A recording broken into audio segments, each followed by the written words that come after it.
Você abriu aí, você achou? Versículo 4 diz assim, ó.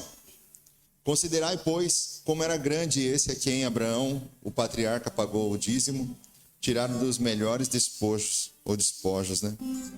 Ora, os que dentre os filhos de Levi recebem o sacerdócio têm mandato de recolher, de acordo com a lei, os dízimos do povo, ou seja, dos seus irmãos, embora tenham esses descendido de Abraão.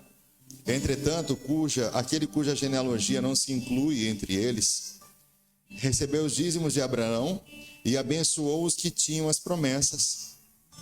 Vou repetir esse versículo, hein? Entretanto, aquele cuja genealogia não se inclui entre eles, recebeu dízimos de Abraão e abençoou os que tinham as promessas. Evidente, é fora de qualquer dúvida que o inferior é abençoado pelo superior. Aliás, aqui são homens mortais os que recebem dízimos, porém ali, aquele de quem se testifica que vive.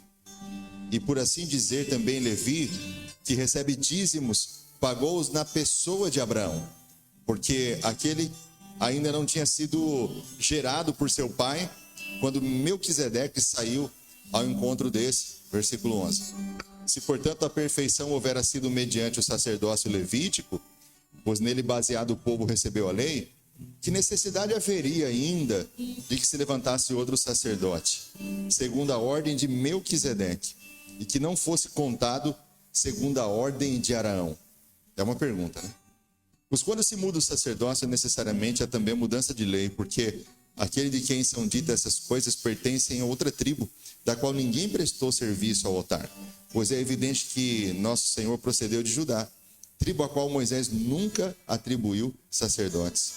E isto é ainda muito mais evidente quando, à semelhança de Melquisedeque, se levanta outro sacerdote, constituído não conforme a lei de mandamento carnal, mas segundo o poder da vida indissolúvel.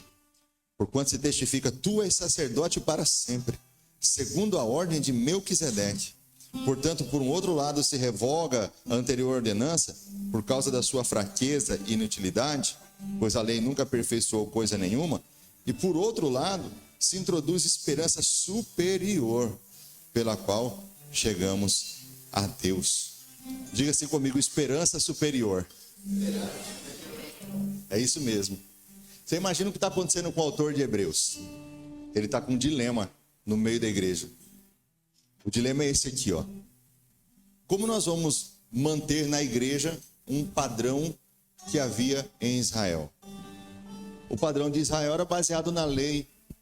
A lei tinha seus princípios, e um deles era justamente recolher os dízimos e as ofertas. E eles estão agora nessa dúvida. Peraí, mas esses dízimos e essas ofertas, que são princípios que estavam sendo trazidos de lá, devem ser mantidos aqui na igreja, agora que nós estamos vivendo a igreja? E o autor de Hebreus vai fazer uma defesa. Ele vai dizer assim, gente, para começar a resolver esse problema, você precisa entender que dízimo e oferta não começou na lei. Começou antes. Levi nem era nascido quando Abraão estava dando dízimo. Jacó dava dízimo. Isaac dava dízimo. Levi nem sonhava em nascer. Ele falou assim, olha só, naquela época, Melquisedeque, que nem é da tribo de Levi, porque Levi não tinha nascido, já recolhia os dízimos. Porque Abraão é o nosso top das galáxias. Mas veja só, para Melquisedeque recolher o dízimo de Abraão, é porque provavelmente Melquisedeque é superior a Abraão. Ele já começa dizendo isso no texto, ó. Tenta imaginar aí quão superior era, considerar aí quão grande era esse que recolheu o dízimo de Abraão. Tenta imaginar. E ele vai pegar o Salmo, se não me engano, o Salmo 110, vai dizer assim, tu és sacerdote para sempre, segundo a ordem de Melquisedeque. Você sabe, ele estava fazendo uma profecia a respeito de Jesus, mas o texto necessariamente estava sendo aplicado por Davi, para Davi. Porque Davi começou a fazer serviço de sacerdote. Você sabe, Davi era muito ousado. Difícil achar alguém na Bíblia, vamos dizer assim, desculpa a expressão, com a cara de Paulo e Davi. Porque Davi é aquele cara que fazia assim, irmãos, me dá êxtula sacerdotal aí que eu vou consultar o Senhor. Peraí, Saul foi tentar fazer um negócio desse e se deu mal, perdeu o trono. Se deu mal. Ele tentou sacrificar E ficou pior ainda. Deus chegou a dizer assim, ó, eu prefiro obediência do que sacrifício. Você lembra disso? Importa obedecer do que sacrificar. Saul foi tentar e não deu certo. Mas Davi tentou e deu certo. Eu fico imaginando as pessoas olhando para Davi e falando assim, que hora que ele vai morrer esse cara? Ele está pegando os pães, ele está sacrificando, ele está recolhendo o dízimo, ele está fazendo serviço de um sacerdote. Só que Davi não é da tribo de Levi. Davi não tem direito legal. Ele é da tribo de Judá. Alguma coisa está muito errada, porque Deus não matou ele ainda. E começa o povo na época de Davi com o mesmo dilema que está acontecendo na igreja. Por que a igreja tem direito de recolher dízimo se ela não é da tribo de Levi? Se ela é descendente de Jesus da tribo de Judá? E o autor dos Hebreus está falando assim, vamos resolver essa parada de uma vez por todas? Vamos resolver? Em primeiro lugar, dízimo não é da época de Levi, é muito antes. Segundo lugar, a igreja tem autoridade para recolher dízimo porque ela é segunda ordem de Melquisedeque. Porque Jesus é segunda ordem de Melquisedeque, porque Jesus é sacerdote para sempre. Eu te jurei, assim como foi na época de Davi. Quando todo mundo pensava, Davi morre logo porque você está recolhendo uma coisa que você não tem direito. Você é de Judá, você não é de Levi. Só que Davi não morria. Só que Davi não era, Deus não vinha e não disciplinava Davi. E as pessoas começaram a ficar em dúvida e falar assim, como esse cara tem direito de fazer isso? Quem deu a ele esse direito? Quem deu a ele essa autoridade? Até que vem a profecia. Ô Davi, tu és sacerdote para sempre, segundo a ordem de Melquisedeque. Aí o povo, quer dizer que Davi tem esses direitos, não porque ele é da tribo de Levi, mas porque ele está sendo levantado segundo a ordem de Melquisedeque, aquele cara que era maior do que Abraão, o rei de Salém. Sim, gente, Salém, Jerusalém. Quem foi que conquistou Salém? Davi. Ele entra em Salém, toma aquela cidade dos Jebuseus, batiza ela agora como cidade de Davi, que depois vai se tornar Jerusalém, e aquela cidade agora é dele, e ele se torna o rei de Salém, o rei de Jerusalém. E legalmente, como rei de Salém, assim como Melquisedeque, ele tinha direito de fazer serviços sacerdotais, indicando aquilo que Apocalipse capítulo 5, 10 diz, que nós somos uma nação de reino e sacerdotes, que nós somos uma nação sacerdotal. Você sabe, a reforma protestante defendeu isso, sacerdócio universal de todos os crentes, ou seja, cada crente é um sacerdote. Agora nós não somos mais segunda ordem de Levi, nós somos segunda ordem de Cristo, que vem segunda ordem de Melquisedeque. E Cristo, como herdeiro natural de Davi, você sabe, Jesus é filho de Davi, da raiz de Jessé. Como descendente natural, Jesus é rei. Só que Davi não era apenas rei. Salmo 110, versículo 4 fala, tu és sacerdote para sempre. Não é um mandato. Eu não sei se você sabe, na tribo de Levi era mandato. Tinha tempo. Você sabe, na época de Jesus era Anás, Caifás, o mandato de um acabou, vinha do outro. Ele disse, não. Ô Davi, é para sempre. Nunca vai afastar da sua casa o trono, e todo mundo fala isso, né? O trono nunca vai afastar, mas ninguém fala que o sacerdócio também nunca afastaria. Nunca vai afastar da sua casa nem o trono, ou seja, reis, e nem o sacerdócio. Sacerdotes. Nunca. Então a sua casa, Davi, e os seus descendentes, sempre haverá reis e sacerdotes. Reis e sacerdotes. Apocalipse capítulo 1, versículo 5. E Deus resgatou de todas as nações para si reis e sacerdotes, e reinarão com ele sobre a terra. Não é sobre o céu, é sobre a terra. 1:5 e 5:10 diz a mesma coisa. E reinarão com Cristo sobre a terra. Se a igreja reina, ela precisa exercer não só o reinado, não só o seu cetro de rei, de rainha, de justiça. Ela precisa exercer também o poder de sacerdócio. O poder de sacerdócio dá para a igreja não só o direito de recolher dízimos, dá o direito de fazer casamento, dá o direito de apresentar a criança, dá o direito de batizar pessoas, dá direito de abençoar pessoas, a bênção apostólica. Se a igreja exercer um mandato sacerdotal pela metade, por causa da opinião de gente mesquinha, a igreja está falhando no seu chamado sacerdotal. Ou ela é sacerdote para sempre, ou ela não é. Se for fazer meia boca, é melhor não fazer. Ó, aqui a gente batiza, a gente dá santa ceia, são tudo coisas de sacerdote. A gente faz casamento, mas não recolhe dízimo. Peraí, como assim? Está fazendo pela metade, gente. Tem alguma coisa errada. Ou essa igreja não entende nada do que é ser sacerdote, ou ela está brincando com a obra. E por que é importante o dízimo na vida da igreja, assim como foi na vida de Melquisedeque com Abraão, na vida de Davi, na vida do antigo Israel, na vida da igreja agora no começo? Porque tudo que você dizima, você está santificando. O Senhor chegou a dizer aos seus profetas, tudo que passar debaixo do bordão do pastor está santificado. Você tem que entender o dízimo como se fosse uma espécie de seguro. Sabe o que é interessante no seguro? Quando você paga o seguro do seu carro, ou da sua casa, ele não impede que a sua casa ou seu carro seja roubado. Já percebeu isso? Não impede. Só que é o seguinte, se roubar, você tem uma promessa de quê? De restituição. Exatamente. Você já levou um cano, um golpe, algum picareta já deu um golpe em você? Eu já. Esses dias, né, Gerson? Esses dias. Rapaz, eu tava precisando correr, perder um pouquinho de barriga, comprei uma esteira elétrica. O cara colocou para funcionar para mim 5 minutos. Falei, beleza, dá para correr aí, é esse aí que eu quero. Esteira usada, né? Seminova. O cara saiu, na hora que eu fui funcionar a esteira, não funcionou.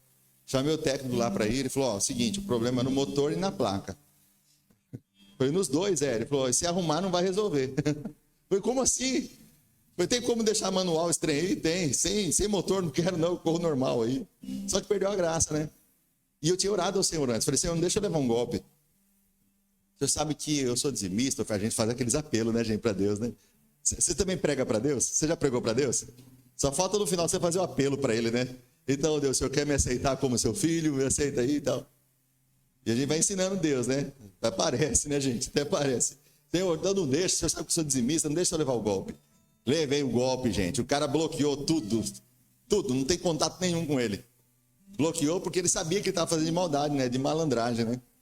Aí eu falei assim, Senhor, se eu pegar esse cara, eu vou dar tanto beijinho nele, tanta paz do Senhor.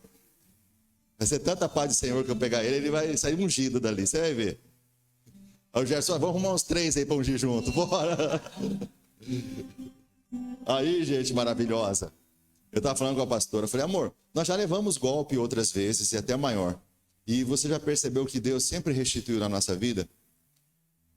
Eu falei assim, alguma coisa Deus tem nesse negócio, porque eu orei antes. Alguma coisa Deus tem e eu tenho absoluta certeza que Deus vai me restituir. Eu não vou esquentar a cabeça com isso, que Deus vai me restituir.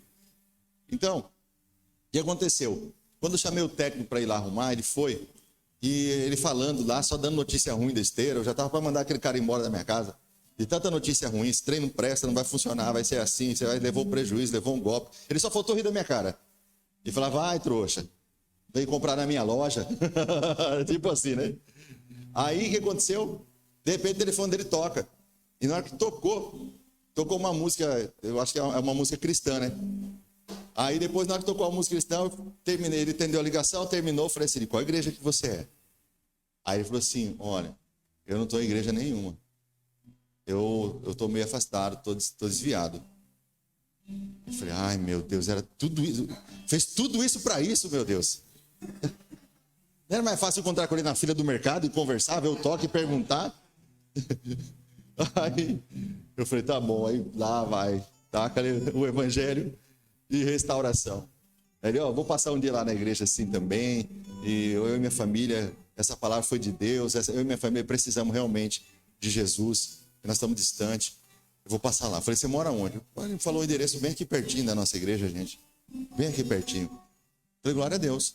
Terminei de desligar o telefone, um irmão lá de Cuiabá falou, ô pastorzão, recebe essa bênção aí. O cara mandou uma oferta para mim. Eu falei, opa! Restitui, eu quero de volta o que é meu. Você é dizimista? Se você acreditar realmente como Abraão acreditou, como Davi acreditou e como a igreja primitiva acreditou, você vai dizimar. Uma pessoa me perguntou assim, pastor, mas por que Paulo não pedia dízimo? Porque o dízimo sempre foi para a casa do Senhor. para o templo. Paulo não ia pedir algo ilegal. Olha só, a oferta é sempre missionária, ela sempre promove o crescimento. Mas lembra, trazei todos os dízimos à casa do Senhor. Pegaram aí? O dízimo nunca foi para dar de oferta missionária. Por isso Paulo não pedia dízimo. Porque ele sabia que ele estaria tirando da casa do Senhor. Então ele pedia oferta. Entendeu? Aí o cara falou assim, mas Jesus nunca falou de dízimo. Eu falei, falou. Mateus, quem lembra? Eu sempre confundo se é 23, 23 ou 24, 24. Mas é fácil, só você pegar o 23, 23 ou 24, 24. Ele falou. Aí eu falei assim, então toma minha Bíblia. Encontre uma vez que Jesus falou para não dar. Uma só vez que os apóstolos falaram para não dar. Só uma. Só uma. Você não vai achar. Nenhuma vez Jesus falou contra. Nenhuma. Nenhuma vez os apóstolos falaram contra. Pastor, o que eu ganho dando dízimo? Já falei para você, é como se fosse um seguro. Que você vai ter direito à restituição. Amém, irmãos? Amém? Diga assim, eu tenho direito à restituição. Muito bem, então já é a primeira coisa que você vai fazer. A segunda coisa, você vai santificar o que você tem. Porque você vai santificar tudo que está dentro da sua casa. Você vai santificar todos os seus bens. Todos os seus bens são santificados. Quando o inimigo tentar pegar, ele está mexendo em algo que é sagrado.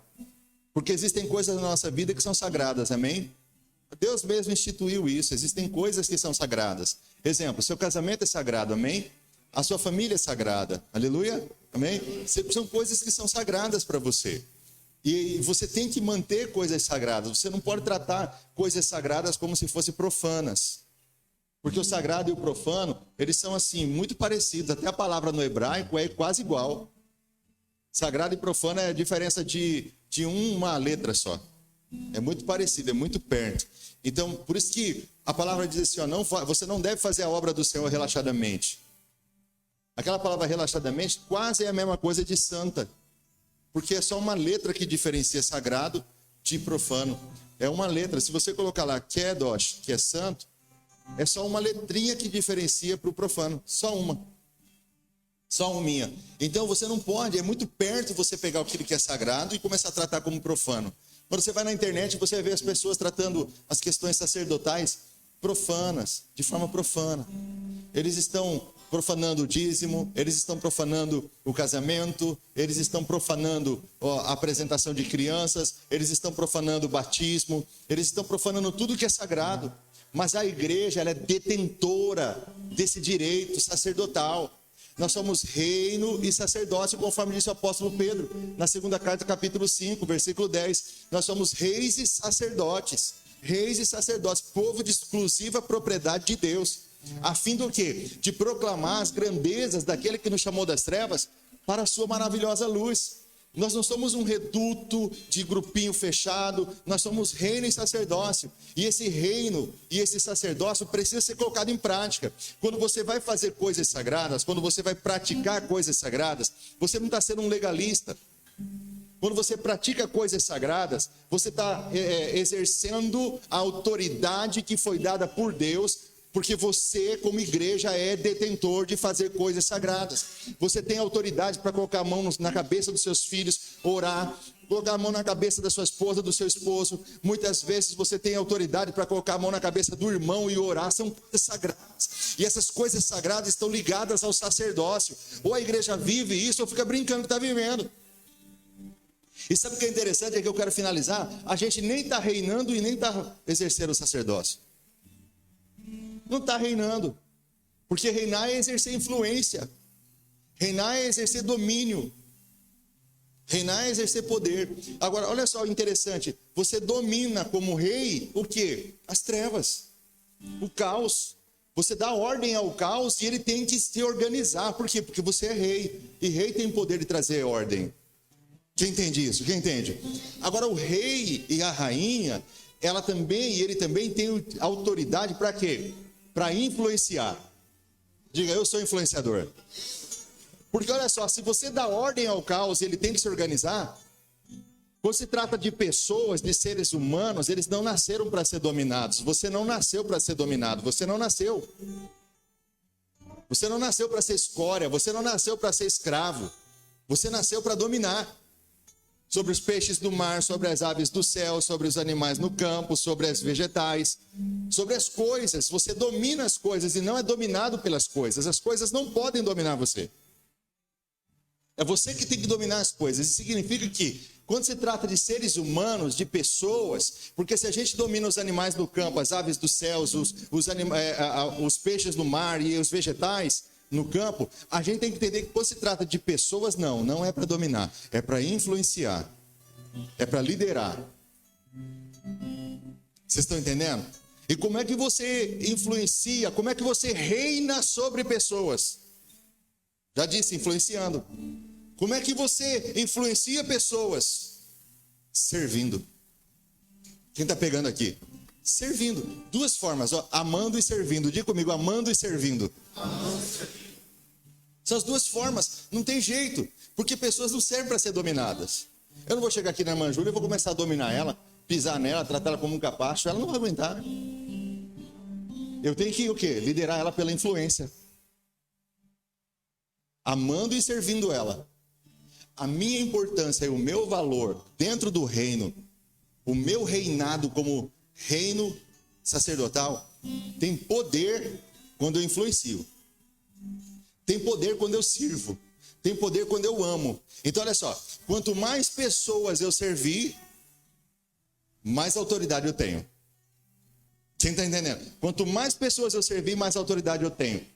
Exemplo, você tem seu trabalho, e você no seu trabalho você atende 10 clientes por dia. Então você tem autoridade de 10 pessoas. Mas se você no seu trabalho começar a atender 100 pessoas por dia, você aumentou a sua autoridade, você aumentou a sua influência, a sua autoridade, você aumentou a sua capacidade de servir, você aumentou a sua capacidade de amar. Quem está entendendo aqui? Então com isso você aumentou a sua influência, você começa a alcançar mais pessoas. Os seus resultados serão maiores. Serão melhores. Você alcançando mais pessoas, você vai ter mais retorno para você, de gratidão. As pessoas vão dizer para você muito obrigado, de recursos, de todas as oportunidades que você possa imaginar. Então, para você viver o seu reinado, obrigado, dona, você precisa o quê? Você precisa sair da caixinha. Olha que pessoa bonita que está do seu lado aí. Diga para ela, sai da caixinha.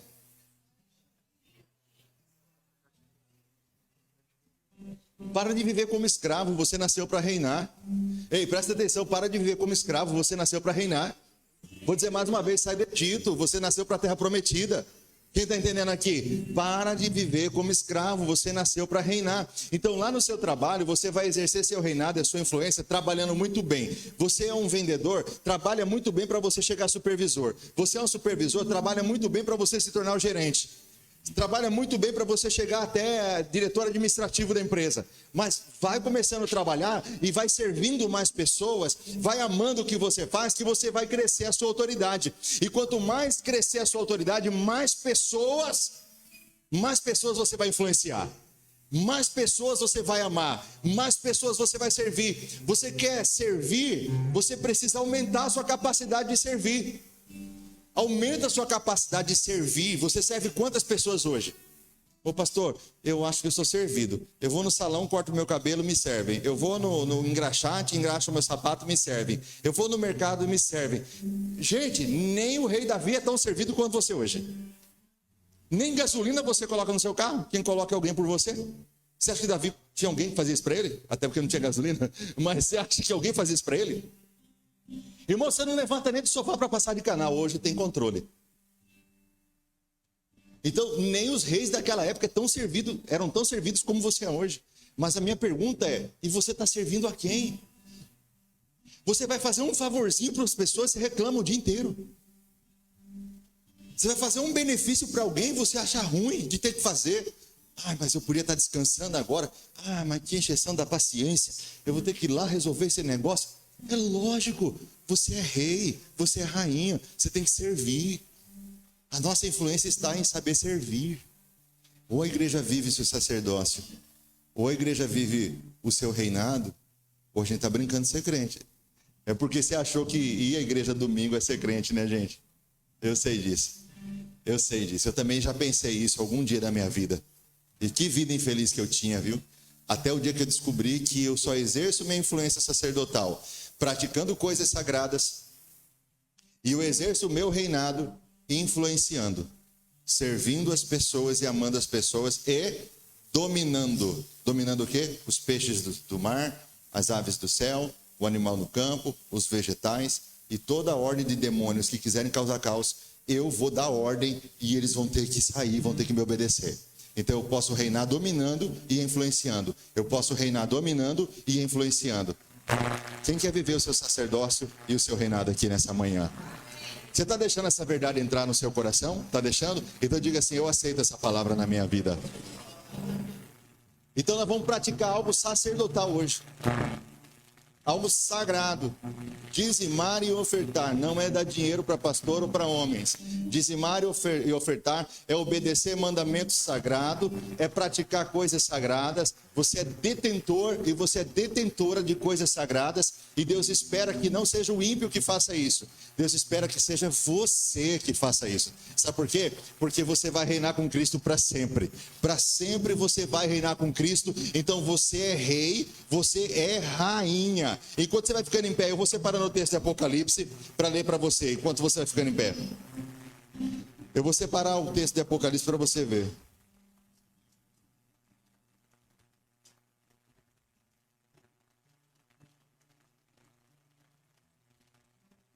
Apocalipse capítulo 5, 10. Só para conscientizar você, não estou aqui para impor nada. Estou aqui para conscientizar você. Diz assim, 5:10. Vou ler só o 10 para poder ler o contexto, mas tá bom. Diz assim: e para o nosso Deus o constituísse reino e sacerdotes, e reinarão sobre a terra. Diga assim: reinarão sobre a terra. E reinarão sobre a terra. E para o nosso Deus os constituíste reino e sacerdote, e reinarão sobre a terra. Quem quer reinar de verdade? De verdade. Deus colocou você essas duas coisas sagradas, esses dois ofícios.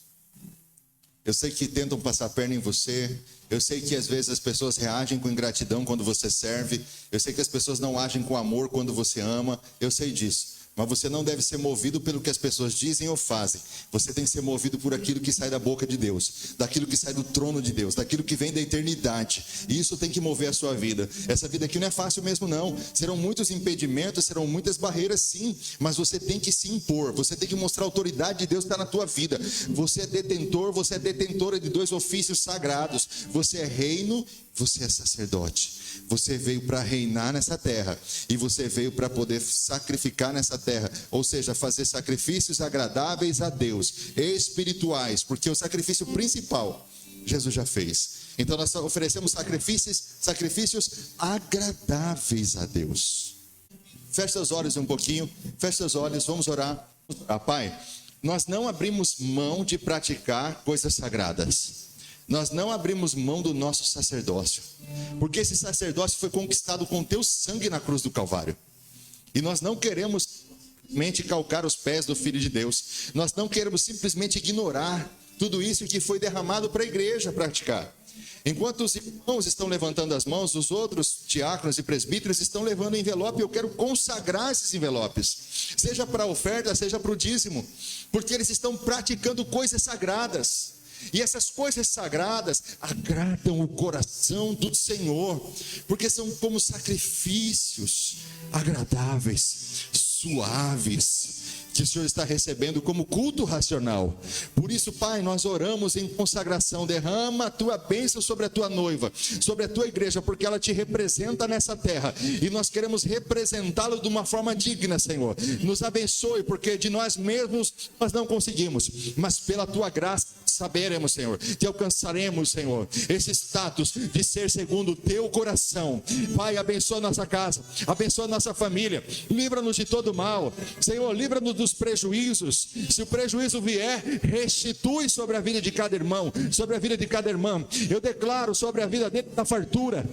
declaro a bonança, não vai faltar, vai sobrar na sua casa, a sua despensa estará repleta de alimentos, a sua mesa estará cheia de sustento, você vai ver transbordar sobre a sua casa, sobre a sua vida, a saúde, a paz, o alimento, o sustento necessário, e ainda vai sobrar para você, para a sua família.